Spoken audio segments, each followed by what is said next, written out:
I'm Professor of Sociology of Education at the University of Cambridge.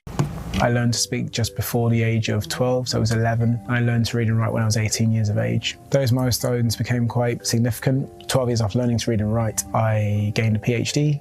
I want you to stop for a second and really think about the sequence of events we're about to walk through. A man becomes the youngest black professor in the history of one of the world's most prestigious universities. His story is celebrated. His rise becomes symbolic. His journey inspires people. And then, years later, questions begin surrounding his academic work, his credentials, and some of the claims associated with his career.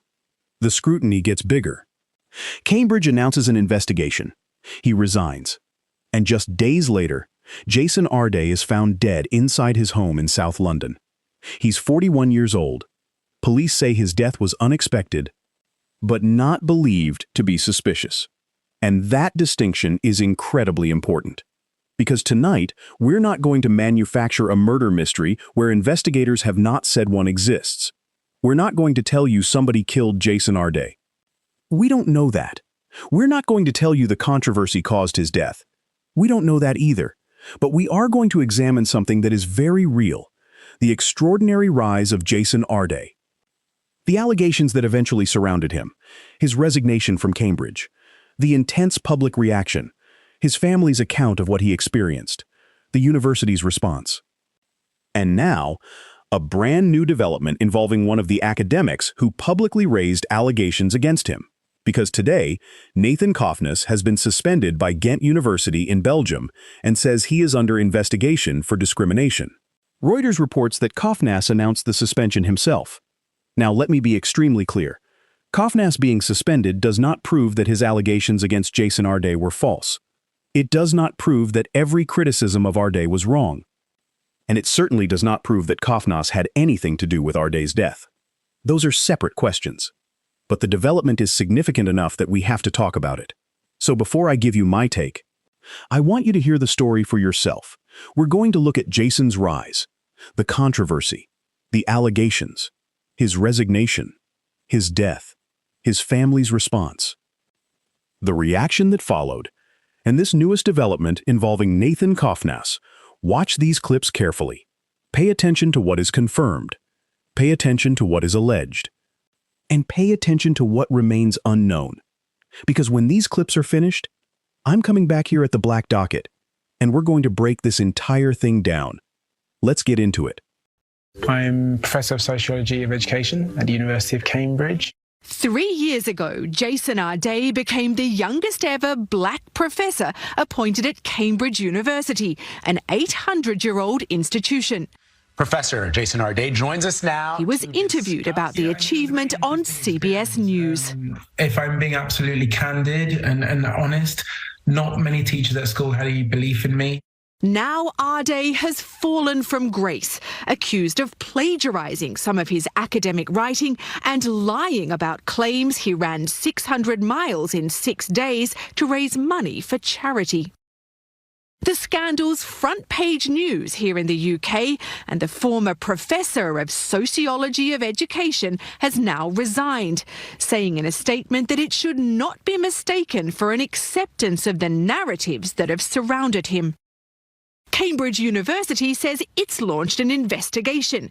There are now questions about Arday's autobiography, scheduled to be published this month.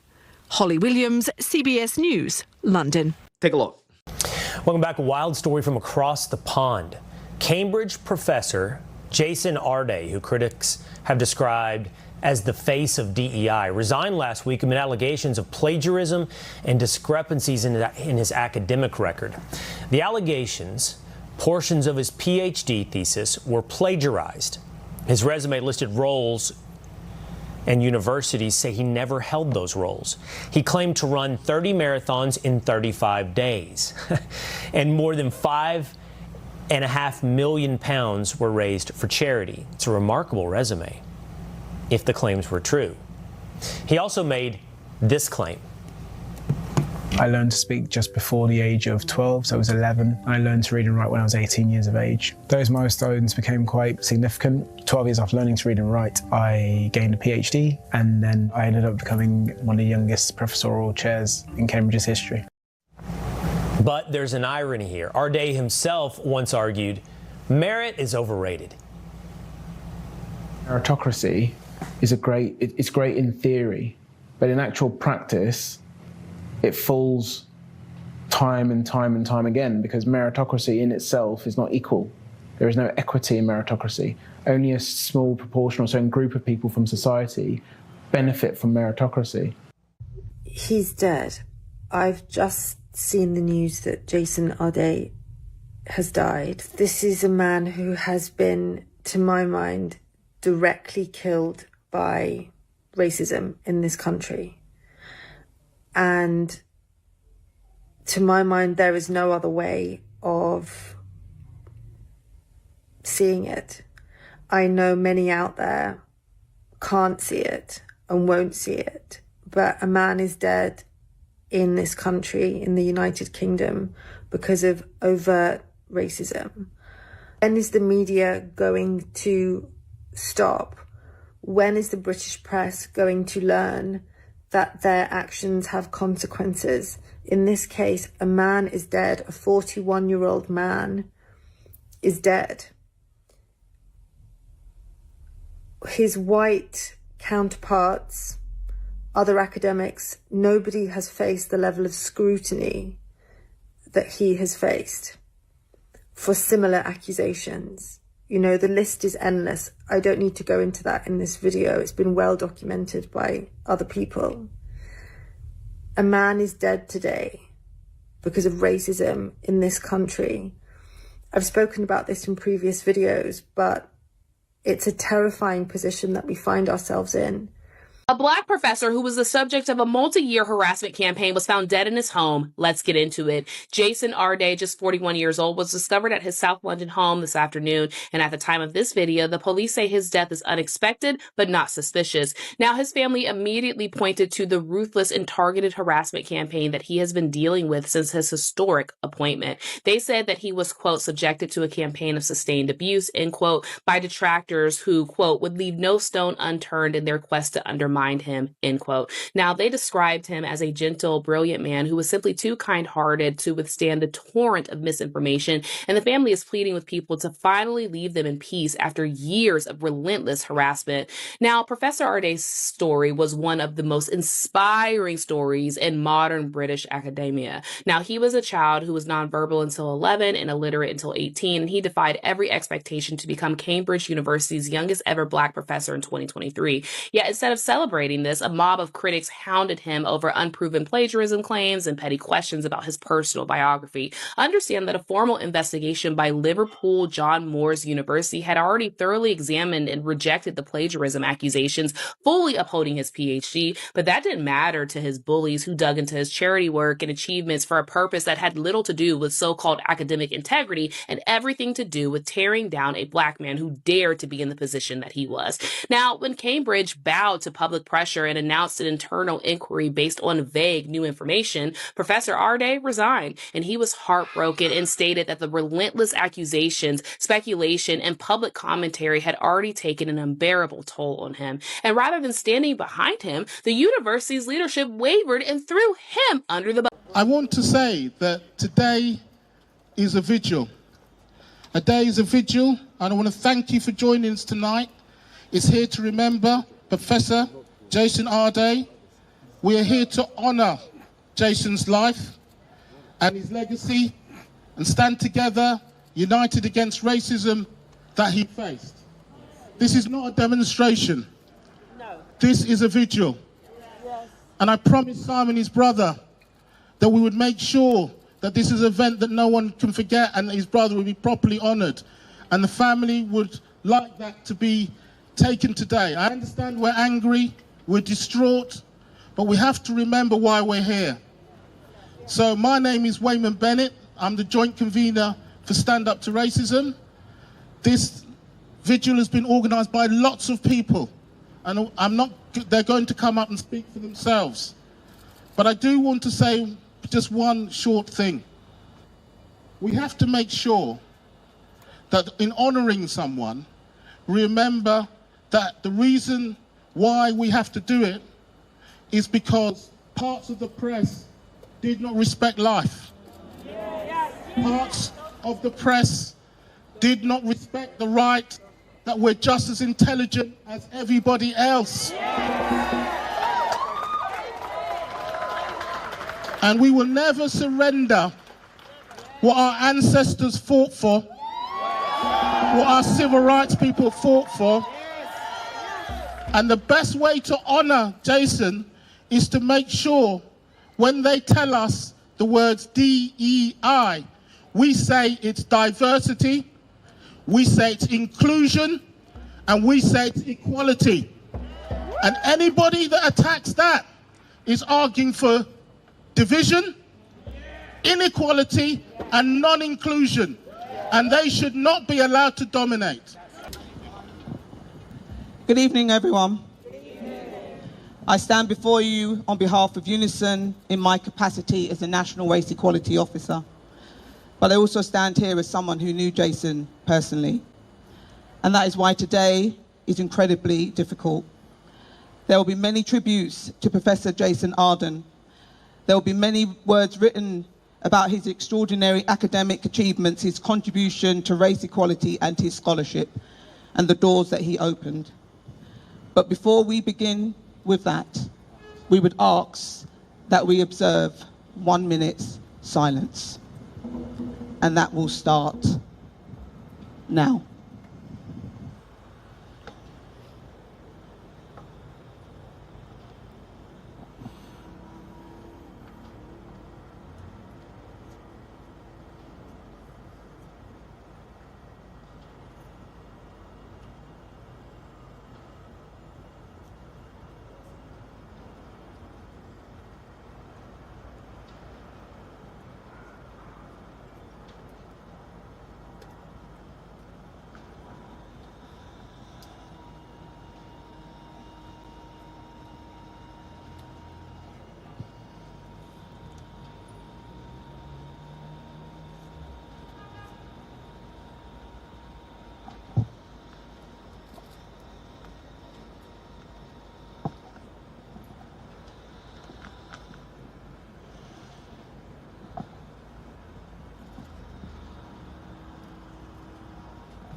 Thank you.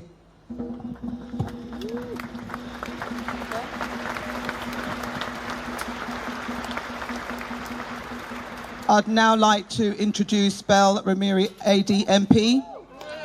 Belle is a local MP for Jason's family and will read out a statement on their behalf.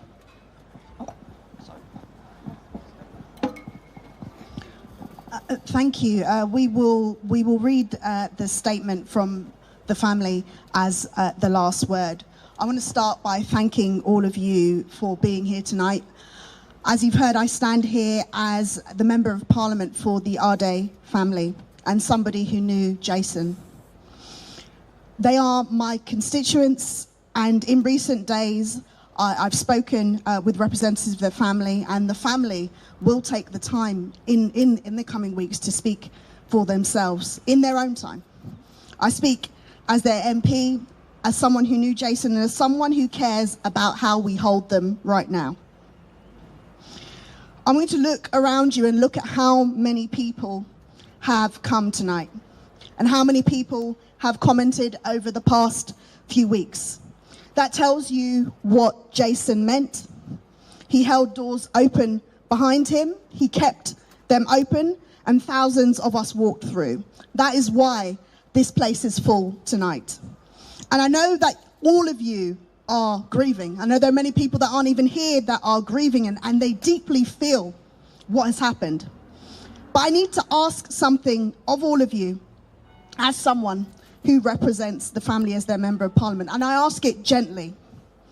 It was just over 48 hours ago that a family lost their son, their brother, not a professor, not a headline, not a symbol. Jason, he was the one that sat at their table, the one whose laugh they knew before the world knew his name. And we cannot pretend that we did not see what came before. For weeks, Jason faced a media onslaught, relentless, merciless. He was a man that was picked apart in the public while those who loved him watched and warned and were not heard. They were so vicious that they attempted, and this is how wicked that onslaught was, they attempted to isolate him from his colleagues, trying to remove support for him. They attempted to make the institutions that had awarded him and appointed him, investigate him, and no longer give him the respect that he was due. That is how wicked they were. And what we have to remember, and I need you to hear this, please, is that the family need time, they need space, and they need quiet. They will speak when they are ready. They have a statement which you will hear at the end of tonight, and that is their right, and it is our job to protect it. Now, there's going to be a time for questions. There's definitely going to be a time for answers, and I know all of you will hold that, but tonight is not that time. Tonight, we are going to do one thing. We are going to remember Jason. We are going to say his name with love. We are going to stand against the wicked, vicious, evil people that dragged his name through the mud. And we are going to lift his name with light. So I say this, rest well, Jason, rest well, Professor Arday. Your family are held tonight and always.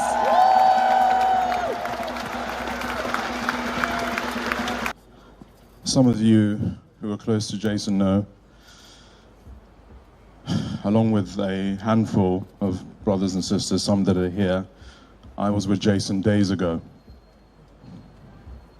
And we first had it out about Ghana and Nigeria.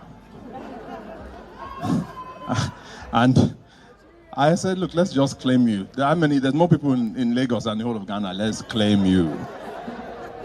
So he now has over 250 million new family members. And the grace of this man, the kindness to give space, even in the hardest time of his life, is something I will never forget. One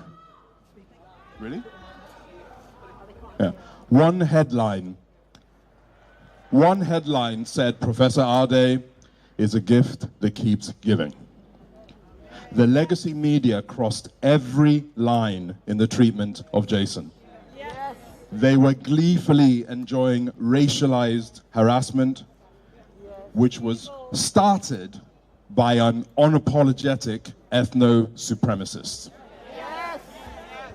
Imagine being so lost in the business of cruelty that you relish hurting another human for sport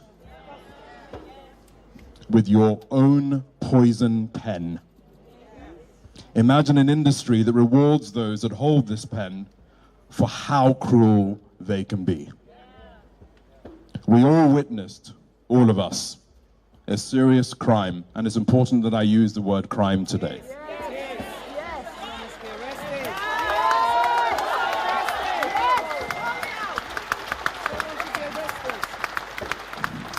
And as Bell said, there is a time and place for everything, but justice must be served. Jason should still be here today. And those who knew him, those who love him, those who have joyful memories of him should cherish it like a bird with broken wings. It is important for Jason's children's children to know how he lived, who he was. His legacy must be one of change and hope. The impunity of the Fourth Estate must stop, otherwise more lives will be lost.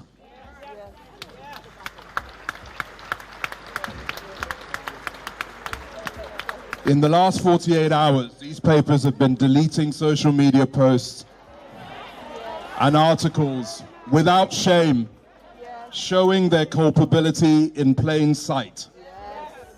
What kind of nation are we if we allow our fellow citizens to be hounded in this way? We have to see the humanity in each other, just like Jason did. Otherwise, who are we? I will finish by saying that Jason's name must mean accountability over impunity and community that this country should be proud of. Thank you.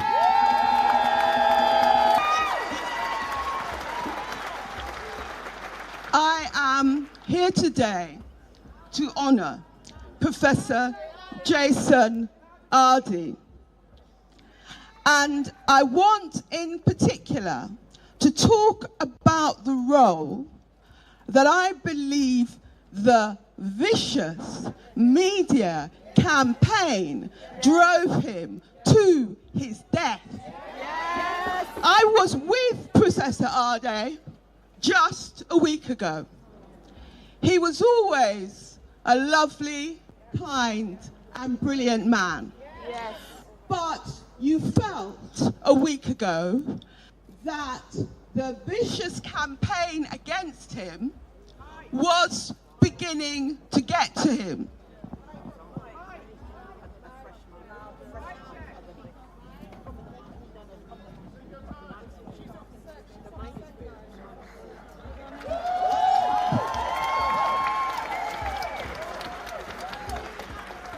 Because, can you hear me at the back? All right, good. Because we have to remember that the campaign against him wasn't just a matter of a few weeks. He was first appointed as a professor in Cambridge 3 years ago. And for those 3 years, he has had a vicious campaign, a bitter campaign by anonymous people, by other professors who just didn't believe that a black man should be a Cambridge professor. Amongst those, one of the leading people campaigning against him was a professor called Nathan Cofnas.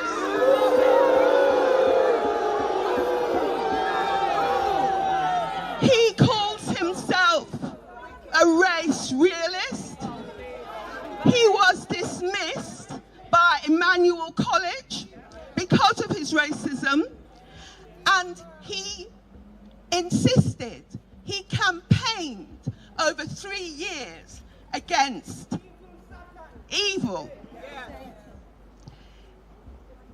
He claimed that Jason was not smart enough to be a Cambridge professor. He claimed that race is linked to intelligence, and that without diversity, equity, and inclusion initiatives, there would be no black academics at top universities. We created the university. He is well known for saying that, but stop and think. How many people at Cambridge and other top universities think exactly the same? In recent weeks, the attacks on Professor Jason Arday reached a climax, and he felt he had no choice but to resign. And he must have felt that if he resigned, the attacks on him would stop. But in fact, they got even worse. Yes. From his resignation to his suicide last week was just 3 weeks. But the newspapers printed 249 articles about him. This was a vicious campaign, but it wasn't just a campaign against a professor, it was a campaign against all of us. All of us. And that is why it is so important and to come together and fight for justice for Professor Jason Arday. Yes. Thank you very much. Okay, now that you've seen all of that, let's slow this down, because there is a lot happening here. And if we're going to talk about Jason Arday responsibly, we have to separate several different stories. There's Jason Arday the man. There's Jason Arday the academic. There's the allegations surrounding his academic work. There's Cambridge's decision to investigate. There's his decision to resign. There's his family's account of the treatment he received. There's the public reaction to his death. And now, there's a new controversy surrounding one of the people who raised some of the allegations against him. If we throw all of those things into one bucket, we're going to end up mixing facts with allegations, public reaction with official findings, and speculation with evidence. So let's start with the person at the center of all of this. Jason Arday. Because before he became a headline, before he became the center of an academic controversy, before his death became international news, he had already lived an extraordinary life. Jason Arday publicly described facing significant challenges as a child. He said he did not speak until he was 11 and required speech and language therapy. He also described himself as being illiterate until the age of 18. And somehow, from that beginning, he made his way into higher education, then academia, then professorship, then Cambridge. In 2023, he was appointed Professor of Sociology of Education at Cambridge. And that appointment made history. He became Cambridge's youngest black professor. Think about that for a second. A child who had struggled to speak, eventually becoming a professor at Cambridge. That's not an ordinary career trajectory. It's the kind of story that inspires people. And it wasn't just his academic career that made him notable. He had become a public symbol of perseverance. A symbol of representation, a symbol of social mobility, and someone who had overcome obstacles that could have easily changed the direction of his life.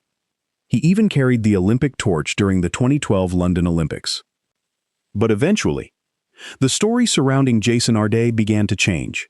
And this is where we have to slow down, because several different controversies became intertwined. One involved his academic work. Others involved questions about aspects of his biography and professional history. And eventually, questions emerged about how Cambridge had evaluated his credentials. The first major academic controversy involved his doctoral thesis. Arday received his PhD from Liverpool John Moores University in 2015. Later, allegations emerged that parts of his thesis had been plagiarized. Arday denied plagiarism. And this is where we need to be precise. Liverpool John Moores University investigated the allegations. The university did not uphold the plagiarism charge. According to reporting, it concluded that the problems were likely the result of what it described as honest and reasonable error. Arday later said that multiple investigations had taken place, and that an academic misconduct panel had concluded there was no plagiarism or academic misconduct. So if you're watching this and you're thinking, wait a minute, was he actually found guilty of plagiarism? The answer is not that simple. There were allegations, there was an investigation, and the university that awarded his PhD did not uphold the plagiarism allegation. That distinction matters. But the controversy did not stop there. Questions began appearing about other aspects of Arday's professional history and personal biography. Claims involving fundraising, claims involving athletic achievements, questions about academic affiliations, questions about statements he had made publicly. And suddenly, the conversation wasn't simply about one thesis. His entire public story was being examined. And once somebody reaches that point, every detail becomes part of the conversation. Every old interview, every biography, every achievement, every statement, every inconsistency. And that kind of scrutiny can become enormous. On August 5th, Cambridge announced that it had received what it described as new information concerning Arday's academic qualifications and honorary appointments. The university said it would investigate. And that same day, Arday resigned. His resignation statement is one of the most important pieces of this entire story, because it tells us how he described what was happening to him. He said the accusations, speculation, and public commentary had taken a profound toll on him and those he loved. He said the personal cost had become too great. He said he wanted to reclaim some peace, some privacy, and some semblance of an ordinary life. And then he said something that now sounds incredibly haunting. He said, "This is not the end of my work. It is simply the end of this chapter." He said he needed time to heal. He needed time to simply be himself again. And when that time came, he intended to return. Those were his words. That was the public picture on August 5th. A professor resigning. A man saying he had reached his limit. A man saying he needed time. And then, 9 days later, Jason Arday was dead. According to the Metropolitan Police, officers were called to a South London property after 3 p.m. on August 14th. A 41-year-old man was found unresponsive. He was pronounced dead at the scene, and police said the death was unexpected, but not believed to be suspicious. That is the official position we have to begin with. There is no public announcement saying Jason Arday was murdered. There is no publicly identified suspect. There is no announced homicide investigation. And there is no publicly established cause of death that allows us to tell you exactly what happened inside that home. So if somebody tells you, "I know somebody killed Jason Arday," my first question is, based on what evidence? Because that evidence has not been publicly established. And that doesn't make this story less important. It makes it more delicate. Because now we're dealing with a real death, surrounded by an enormous public controversy. And Jason's family has something very important to say about the period leading up to his death. His family said Jason had been subjected to what they described as a sustained campaign of abuse and misinformation for more than 3 years after taking the Cambridge position. They said the campaign had become too much for him. They described him as a gentle man who always wanted to see the best in people. And they said they were in shock at losing an amazing father, partner, brother, uncle, and son. They also asked the press to leave them alone. They asked people to stop what they described as harassment against Jason and his family. Now, this is where we need to be extremely careful. The family's account of what Jason experienced is important, but it is not the same thing as an official medical finding about the cause of his death. Those are separate questions. What did Jason experience? What caused his death? Did the public scrutiny affect him? If so, to what extent? Were there other factors? Those questions cannot simply be collapsed into one answer. And that's why responsible reporting matters. Because there were also genuine institutional questions surrounding Arday's academic record. Cambridge itself announced an investigation. The university said new information had emerged. And the university said it wanted to examine his qualifications and honorary appointments. So this isn't a story where we can honestly say every criticism of Jason Arday was invented. There were legitimate questions that institutions said needed examination. But at the same time, there are legitimate questions about how those allegations were pursued. And that's where this story gets complicated. Because criticism of someone's scholarship is one thing. Turning someone's entire identity into a public spectacle is another. And once those two things become intertwined, it becomes extremely difficult to separate evidence from ideology. Jason Arday's appointment had enormous symbolic importance. He was Cambridge's youngest black professor. For many people, that appointment represented progress. For others, it became part of a much larger debate about diversity, equity, and inclusion in elite institutions. And eventually, the controversy surrounding Jason Arday became bigger than Jason Arday himself. That's dangerous, because once a human being becomes a symbol, people can stop seeing the human being. Supporters can turn him into proof of progress. Critics can turn him into proof of institutional failure. And somewhere between those two camps, there is a person, Jason, a father, a son, a partner, a brother, an uncle, a friend, a teacher, a scholar, a man who was suddenly gone at 41. And that's the human being we cannot allow to disappear underneath this controversy.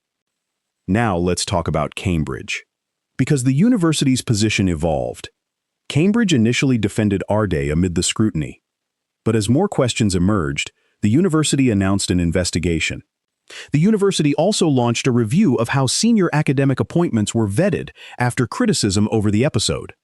And after Arday's death, Cambridge defended the support it says it provided to him. The university said it had continued to provide mental health support and security measures, including panic alarms and screening racist emails and posts. That matters, because there are now competing narratives about what happened. Arday's family says he was subjected to sustained abuse and misinformation. Cambridge says it provided support. Critics say the institution should have done more. Others say the academic questions had to be investigated.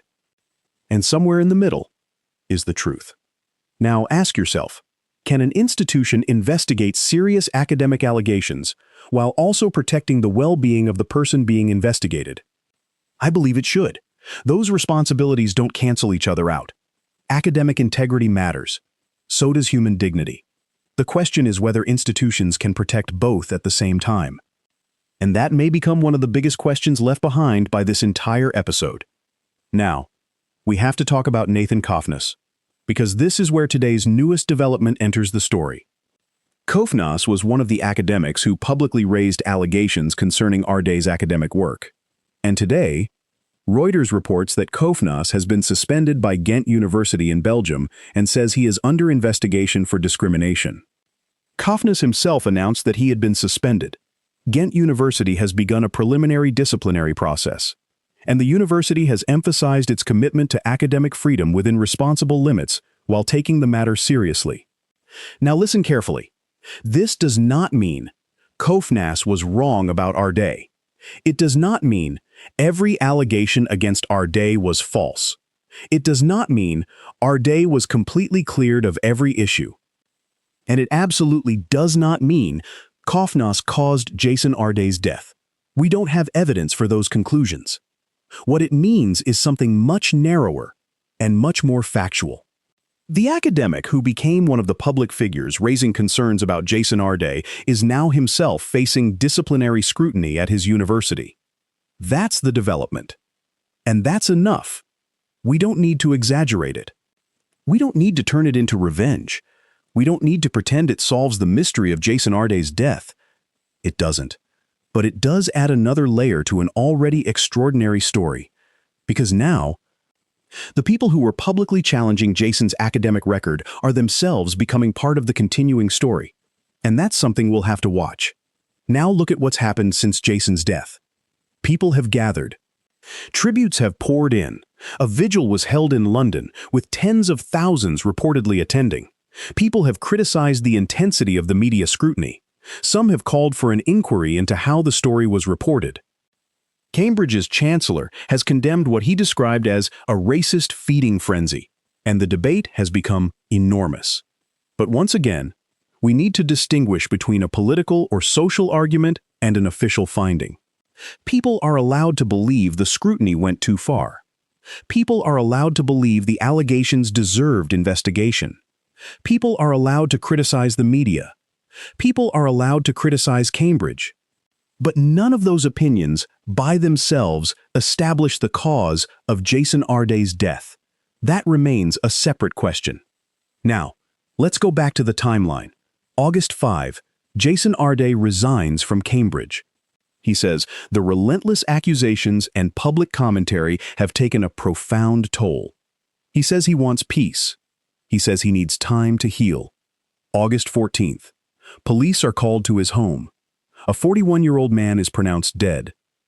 The police say the death is unexpected but not believed to be suspicious. 9 days. That's the timeline.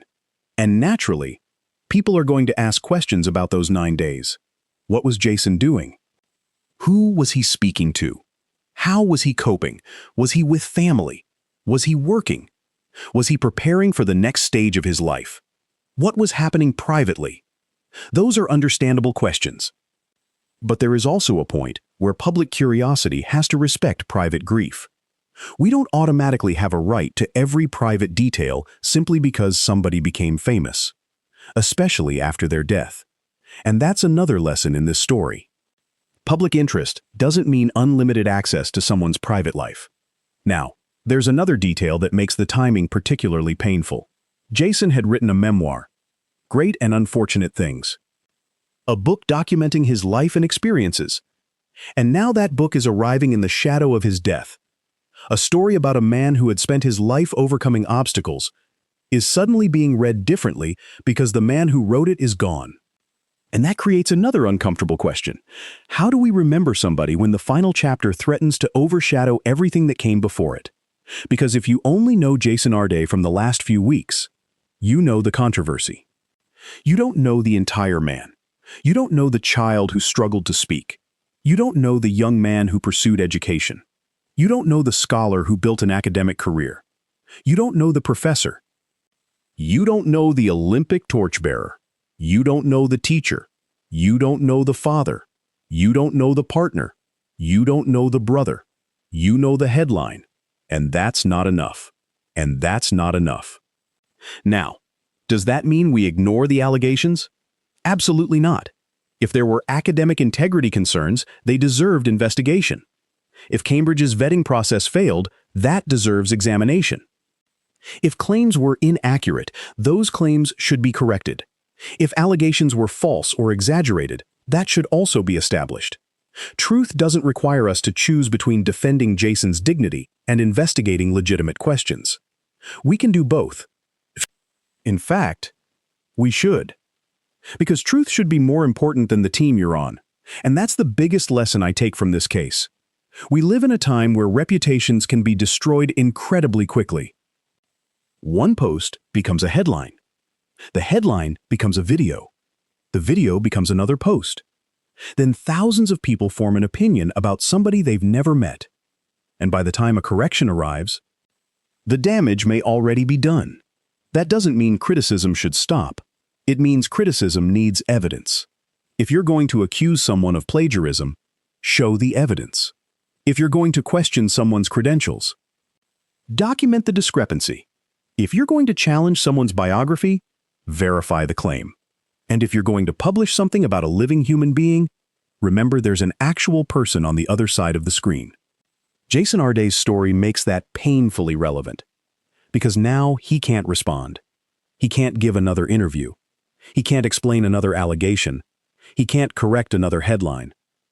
He can't tell us what he experienced during those final days. And that's why speculation needs to stop where evidence stops. Now, there is one final issue we have to address. Should Jason Arday's death currently be described as suspicious? Based on what authorities have publicly said, no. The Metropolitan Police say the death was unexpected but not believed to be suspicious. So I'm not going to manufacture a killer. I'm not going to create a suspect. I'm not going to tell you somebody did this. If the coroner establishes something different, we report it. If the police change their assessment, we report it. If new evidence emerges, we report it. But right now, the responsible position is to acknowledge what we know and what we don't. And what we know is already heartbreaking enough. A 41-year-old professor with an extraordinary life story is dead. His family is grieving. His students are grieving. His colleagues are grieving.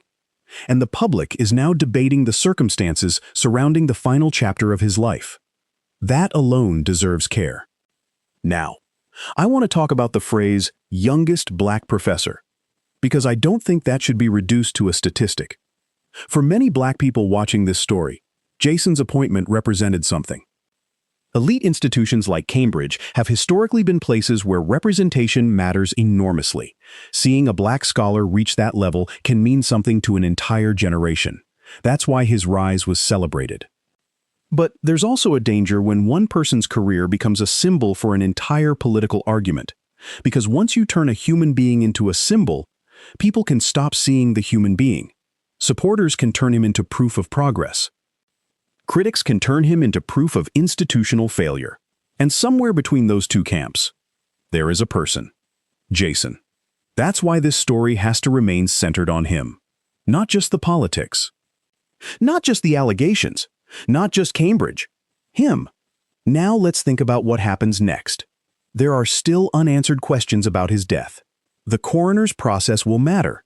The official findings will matter. Cambridge's investigation may eventually matter. The broader review of Cambridge's appointment process may matter. The University of Glasgow's review may matter. And the disciplinary investigation involving Nathan Cofnas may develop further. But none of these investigations should be used as an excuse to rewrite what we know today. We know there were allegations. We know Arday denied plagiarism. We know Liverpool John Moores University investigated the allegations and did not uphold the plagiarism charge. We know Cambridge later announced a new inquiry after receiving new information. We know Arday resigned. We know his family described a sustained campaign of abuse and misinformation. We know there has been enormous public criticism of the scrutiny surrounding him. And we know police do not currently believe his death was suspicious. Those facts can exist together. And that's where responsible storytelling lives. Not in choosing one fact and pretending the others don't exist. Now, I want you to imagine something. Imagine being Jason Arday. You've spent years building an academic career. You've overcome enormous obstacles. You've reached Cambridge. You've become the youngest black professor in its history. People celebrate you. Then years later, your entire professional history is being examined publicly. Your academic work, your credentials, your biography, your achievements, your reputation. And eventually, you resign. 9 days later, you're gone. Whatever ultimately caused Jason Arday's death. That sequence deserves reflection, not sensationalism. Reflection. Because somewhere inside this story are lessons about institutions, lessons about journalism, lessons about social media, lessons about race, lessons about academic integrity, lessons about public accountability, and lessons about how quickly a human being can go from being celebrated to being publicly dissected. That's what I think we should be talking about. And let me make something very clear. This is not an argument that black people should be immune from scrutiny. Absolutely not. If a black academic plagiarizes, investigate it. If a black academic exaggerates credentials, investigate it. If a black professor misrepresents something, investigate it. The standard should be the same. But equal standards also mean equal evidence. You cannot demand rigorous evidence when defending someone and then abandon that standard when attacking them. That's where journalism fails. That's where social media fails. And that's where public discourse fails. The answer isn't silence. The answer is better evidence.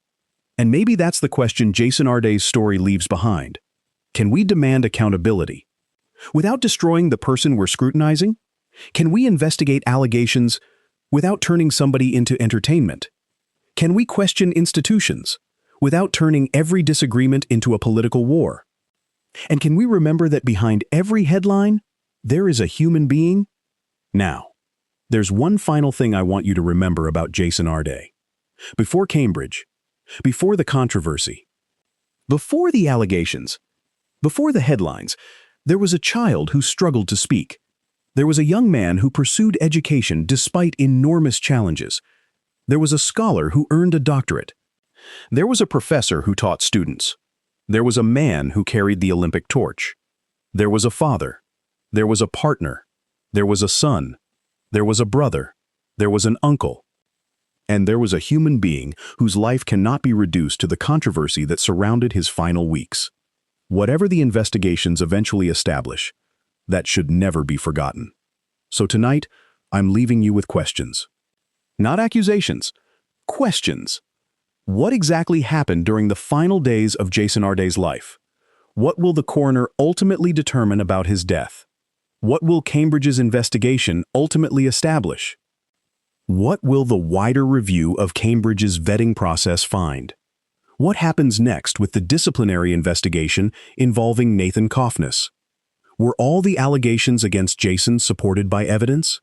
Were some claims exaggerated? Did Cambridge properly vet his credentials before appointing him? Did the media scrutiny cross a line? Did social media amplify information before it was properly verified? And perhaps the biggest question of all, how should we talk about a human being after the world has already decided what his story means? Because Jason Arday's story is bigger than one headline, and his death should not become another internet spectacle. It deserves facts. It deserves context, and his family deserves privacy while those facts are established. Here at the Black Docket, that's how we're going to approach it. We're going to look at the evidence. We're going to separate confirmed information from allegations. We're going to acknowledge competing perspectives. And we're not going to tell you something is fact simply because it makes for a better thumbnail.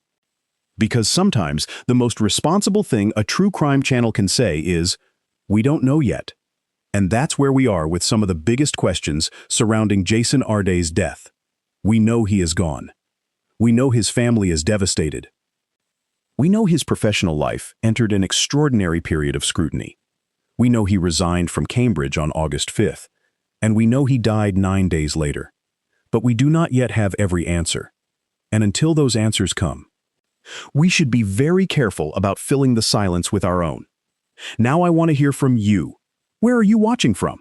London? Manchester? Birmingham? New York? Atlanta? Lagos? Or somewhere completely different? Drop your city, state, or country in the comments. And tell me what you think. Do you believe the public discussion surrounding Jason Arday went too far? Do you think Cambridge had a responsibility to investigate the allegations? Can academic accountability and compassion exist at the same time? And what do you think is the biggest unanswered question right now? Keep it respectful. This is a complicated story involving a real family that is grieving. We can disagree without attacking each other, and we can ask difficult questions without turning speculation into fact.